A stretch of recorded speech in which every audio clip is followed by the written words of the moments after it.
Assalamu alaikum, dear student. Who are you?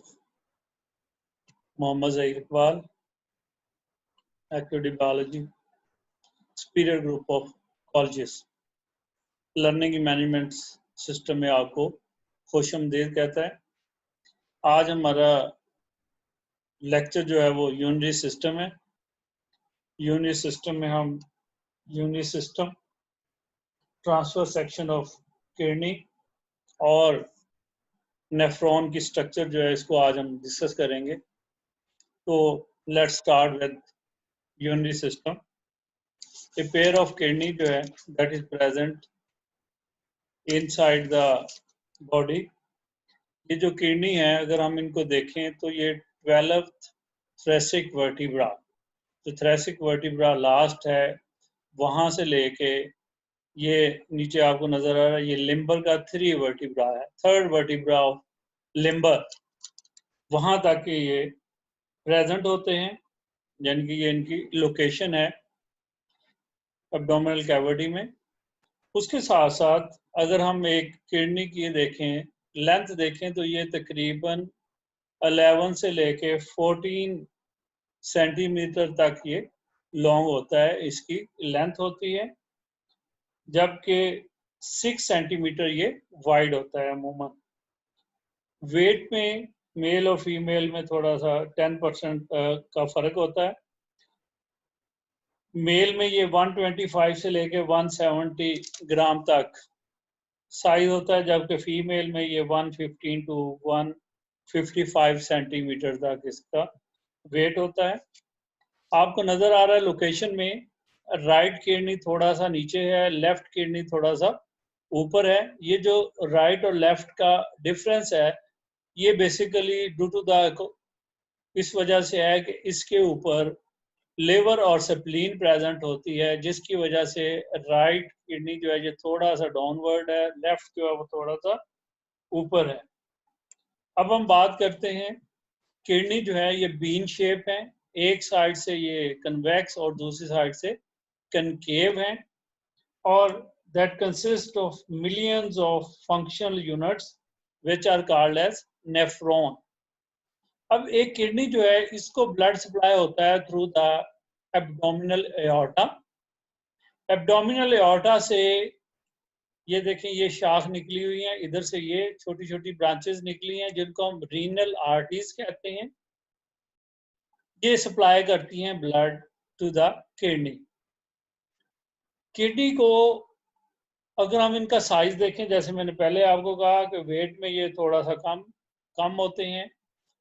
अगर body weight से अगर हम इसको कंपैरिजन करें तो इसका जो वेट होता है वो less than 1% of the body weight होता है किडनी का, और इनका साइज एक फीस्ट यानी कि मुक्के के बराबर होता है। जितना हम ये उंगलियां बंद कर लें तो जो मुक्का बनता है उसके बराबर इसका साइज बनता है किडनी का। बट ईच कार्डिक बीट, जब भी हार्ट जो है वो अपना साइकिल कंप्लीट करता है तो उस साइकिल में यानी कि हार्ट जब कॉन्ट्रैक्ट करता है तो ब्लड जब एओर्टा में पुश होता है तो उसका 20% ब्लड जो है वो किडनी में आता है। It receive 20% of the blood from each cardiac beat. Kidney में फिल्ट्रेशन के बाद ब्लड जो है वो इंफीरियर वेना केवा में आता है through the renal arteries. Renal artery से ब्लड जो है वो लेफ्ट होता है। जिस जगह से यूरिनरी ट्यूब्यूल यानी कि यूरेटर राइज होती है उस वाले हिस्से को हम हाइलस बोलते हैं, जो इनर साइड पे डिप्रेशन है। हाइलस के इनर साइड पे पेल्वस जो है वो प्रेजेंट होता है। अब किडनी से यूरिन जो है वो पेल्वस में कलेक्ट होता है, पेल्वस से it drain into the ureters. There are pair of ureter जो है वो इसमें प्रेजेंट है। यूरेटर जो है इसमें से ब्लड इसमें से जो यूरिन है वो होते हुए आके कलेक्ट होता है इनटू द यूरिनरी ब्लैडर, और यहाँ पे आपको दो सुराख नजर आ रहे हैं, यहाँ पे और यहाँ पे। ये जो सुराख हैं they are the opening of ureter, they are known as ureteral orifice, इनको हम यूरेटर ऑरिफिस का नाम देते हैं। और इस तरीके से यूरिन जो है वो पहुंच जाता है इनटू द यूरिनरी ब्लैडर, जहां पे ये टेम्परेरी स्टोर होता है, and then they move out from the body through the urethra. अब यूरिथ्रा जो है इसकी बेस के ऊपर ये यहाँ पे स्फिंक्टर्स मसल्स प्रेजेंट होते हैं, जो हमारे रिफ्लेक्सेस जो हैं उनके कंट्रोल में होते हैं। जैसे ही हमें फीलिंग होती है, सेंसेशन होती है, तो यूरिनेशन का प्रोसेस कंप्लीट हो जाता है और यूरिन जो है वो यूरेथ्रा से बाहर चला जाता है। मेल और फीमेल में ये डिफरेंट है यूरेथ्रा। मेल में ये पीनस के थ्रू ओपन होता है, जबकि फीमेल में यूरेथ्रा जो है that is present near the vagina in the female, के वहां पे एक सेपरेट ओपनिंग है रिप्रोडक्टिव ट्रैक की, जिसको हम वजाइना की ओपनिंग या वजाइना कहते हैं, जबकि द सेकंड ओपनिंग जो है that is the opening of the urethra, जो कि यूरिनेशन के लिए इस्तेमाल होती है। तो there is a separate opening है इसमें, और मेल में सेम है, उसी में से स्पर्म बाहर निकलते हैं, उसी से जो है वो यूरिन जो है वो बाहर निकलता है। किडनी का अगर हम देखते हैं तो किडनी में हमें नजर आता है कि रीनल आर्टरी जो कि ब्लड लेके जा रही है रीनल में, किडनी में, और रीनल वेन जो कि ब्लड लेके आ रही है। इसके अलावा किडनी के इंटरनल स्ट्रक्चर में 3 मेन पार्ट्स हैं। आउटर मोस्ट जो कि डार्क रीजन का कलर है, डार्क ब्लडेड होता है क्योंकि इसमें ब्लड बहुत ज्यादा होता है, इस रीजन में कैपिलरी ज्यादा होती हैं इसलिए, और इसको कॉर्टेक्स बोलते हैं। कॉर्टेक्स के इनर वाला हिस्सा जो है वो मेडुला कहलाता है। मेडुला के अंदर वाला हिस्सा रीनल पेल्वस है, और मेडुला के अंदर रीनल पैरामिड्स होते हैं, जिसमें नेफ्रॉन्स जो हैं वो कनेक्टेड होते हैं, यानी कि वहाँ पे नेफ्रॉन्स जो हैं वो प्रेजेंट होते हैं, जो कि वहाँ पे कोन शेप स्ट्रक्चर्स बनाते हैं, जो कि पैरामिड्स जो हैं वो कहलाती हैं। नेक्स्ट आते हैं, यूरेटर है, जहाँ से यूरिन जो है वो लीव करता है रीनल पेल्वस से, और फिर अभी हमने देखा कि वो यूरिनरी ब्लैडर में पहुंच जाता है। टाइप ऑफ नेफ्रॉन, अरेंजमेंट की बेस के ऊपर और फंक्शन की बेस के ऊपर there are 2 types of nephron. The nephron which present inside the cortex, they are called as cortical nephron, और ये 80% होते हैं अमूमन, और इनका काम dilute यूरिन फॉर्मेशन है। इनकी जो हेनलीज लूप होती है वो ज्यादा डीप नहीं होती, स्मॉलर होती है, और उसके ऊपर प्री ट्यूबुलर कैपिलरीज भी प्रेजेंट नहीं होती। दूसरी टाइप जो है जो गेस्टामेटरी नेफ्रॉन है, जो कि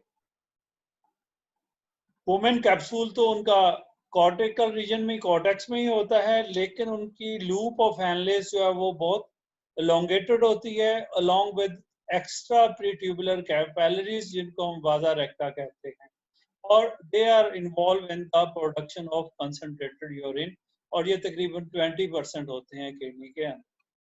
लिहाजा इस तरीके से ये इनकी टाइप्स हैं। अब हम नेफ्रॉन की डिटेल स्ट्रक्चर जो है उसको स्टडी करते हैं कि नेफ्रॉन की स्ट्रक्चर में कौन कौन से कंपोनेंट्स हैं। ये हमारे पास एक नेफ्रॉन की स्ट्रक्चर है। नेफ्रॉन में एक एरिया आपको नजर आ रहा है, स्वेलिंग एरिया है, कप शेप है, that cup shape area is known as Bowman capsule. Bowman capsule जो है इसके अंदर आपको ट्यूब्यूल्स नजर आ रही हैं, कैपिलरीज नजर आ रही हैं, एक नेटवर्क है कैपिलरीज का जो कि स्पेशलाइज्ड कैपिलरीज होती हैं, they are called as glomerulus. Bowman capsule में फिल्ट्रेशन होती है, और फिल्ट्रेशन जो है that take place with the help of glomerular capsule, जो ग्लोमेरुलर कैपिलरीज हैं उनकी मदद से विद इन द कैप्सूल, और इसी वजह से जो फिल्ट्रेट होता है उसको हम ग्लोमेरुलर फिल्ट्रेट कहते हैं। Blood supply to the Bowman capsule through afferent arteriole. ये जो एफरेंट आर्टियोल है, when enter into the Bowman capsule it divide into the and subdivide into the capillaries, and these capillaries that have a specific structures and they are more porous than the capillaries of the body, जो कि body के अंदर other capillaries होती हैं उनकी निस्बत इनमें pores ज्यादा पोरस होती हैं और ये स्पेशलाइज्ड होती हैं for filtration. Then the blood left the Bowman capsule through efferent arteriole, and then this efferent arteriole divide and redivide to perform another network of capillaries over the tubules, and this network of capillaries is known as peritubular capillaries. ये जो peritubular capillaries हैं ये reabsorption के साथ involve हैं. ये जो filtrate है उसमें से जो मटेरियल रीअब्जॉर्ब होता है वो इन कैपिलरीज में जाता है और यहाँ से फिर ये ब्लड में वापस चला जाए इस तरीके से. Then there is the convoluted portion. ये जो कन्वल्शंस हैं कन्वलेटेड पोर्शन है after the Bowman capsule, that is called as proximal tubules. And proximal tubules are the area from where almost all the useful content, all useful substance which are present inside the filtrate, they are reabsorbed and reabsorbed back into the blood through the peritubular capillaries. Then the filtrate move into the loop of Henle's where the countercurrent multiplier mechanism take place. और ये जो loop होती है इसमें दो इसके parts हैं. U shape है, एक पार्ट जिसमें फिल्ट्रेट ऊपर से नीचे की तरफ आता है क्योंकि that is present deep into the medulla, और इस हिस्से को हम कहते हैं डिसेंडिंग लूप है. और फिर दूसरा हिस्सा जो कि फिल्ट्रेट को ऊपर की तरफ लेके जाता है toward back toward the cortex, that is called as ascending loop या असेंडिंग लिम्ब भी कहते हैं ऑफ हैनलीज. तो यहाँ पे काउंटर करंट मल्टीप्लायर या काउंटर करंट मैकेनिज्म जो है वो टेक प्लेस होता है. और ये जो लूप है that is long elongated in the cortical in the juxtamedullary nephron, जबकि ये स्मॉलर होती है इन द कॉर्टिकल नेफ्रॉन में ये छोटी होती है, जुगेस्ट्रामेडुलरी में ये बहुत लंबी होती है. अदर पार्ट जब ये ऊपर की तरफ जाती है तो फिर एक कन्वलेटेड पार्ट बनाती है जो कि डिस्टल ट्यूब्यूल्स कहलाती हैं. यहाँ पे सिक्रीशन और रीअब्जॉर्प्शन का मेनली प्रोसेस होता है और यहाँ पे मेनली वाटर जो है वो रीअब्जॉर्ब बैक होता है into the tubule. Then collecting duct है जिसके साथ न्यूमरस नेफ्रॉन्स जो हैं वो अटैच होते हैं. ये उनकी बेस है, यहाँ पे और नेफ्रॉन्स अटैच हैं और इस तरीके से यूरिन जो है वो इनमें आता है और इसमें से भी वाटर जो है वो रीअब्सॉर्ब बैक होता है इनटू द इंटरस्टिशियल फ्लूइड्स और यूरिया वगैरह भी रीअब्सॉर्ब हो जाता है. But it depend upon the situation के ऊपर डिपेंड करता है.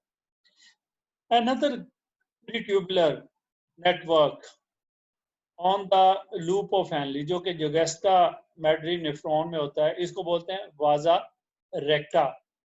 वाजा रेक्टा, और ये भी रीअब्जॉर्प्शन में काम करती है और ये अमूमन जो मेन हमारा टाइप है जुगेस्ट्रामेडुलरी नेफ्रॉन उनमें ये प्रेजेंट होती है और इसका काम भी रीअब्जॉर्प्शन का है और इस तरीके से कंसंट्रेटेड यूरिन बनाने में it play important role play करती है.